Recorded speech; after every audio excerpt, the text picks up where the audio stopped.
What do you mean by the diphthongs in English? The big question that comes to mind to students and those talking about aspects of language of phonetics and spoken English. Guys, this is something very important. आप बोलते हो diphthongs क्या है, diphthongs को कैसे clear करेंगे, concept क्या होता है diphthongs का, इसको समझने के लिए ये शॉर्ट आपके लिए बहुत इंपॉर्टेंट है. Diphthongs in English, diphthongs are the combination of two vowels.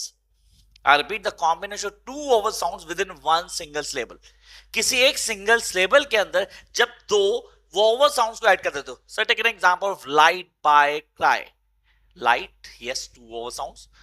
By, again two vowel sounds. Cry, again two vowel sounds combined in one single syllable, creating a gliding sound as the tongue moves from one vowel position to another. एक जगह से दूसरी जगह टंग move करती है, उसको हम बोलते हैं diphthong. अब आप कहते हो diphthongs के लिए हमें इसके कैरेक्टरिस्टिक्स बताओ जी.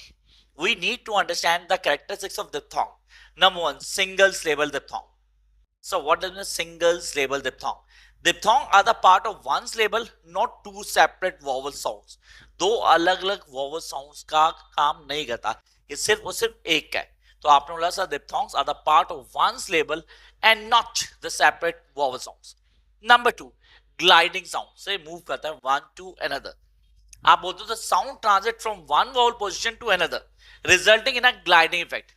इसका gliding effect डिफाइन किया जाता है. अब आता है third and the last one, that's really important. आप बोलते हो सर सिंगल हो गया, ग्लाइडिंग हो गया, हमारे पास सबसे इंपॉर्टेंट है 8 primary diphthongs.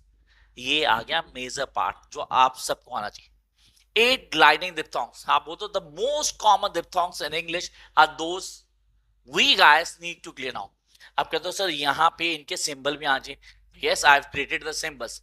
Look at here. आप बोलते हो सिंगल, पहला सिंबल जो आ रहा है आपको ए और आई. I repeat, A and I. Look at this. This is something very important. A and I. ये first symbol हो गया. आपने वो light, by, cry. Same next EI, then next AU. आप वो तो 1 by 1 चल रहे हैं सर, ये change नहीं हो रहा. उसके बाद CI and then UO and EA. These are the certain forms जो आपको clear करने हैं. आपके तो ये वो symbols हैं जो आपको on tip होने चाहिए for your diphthongs. So yes guys, you need to clear these.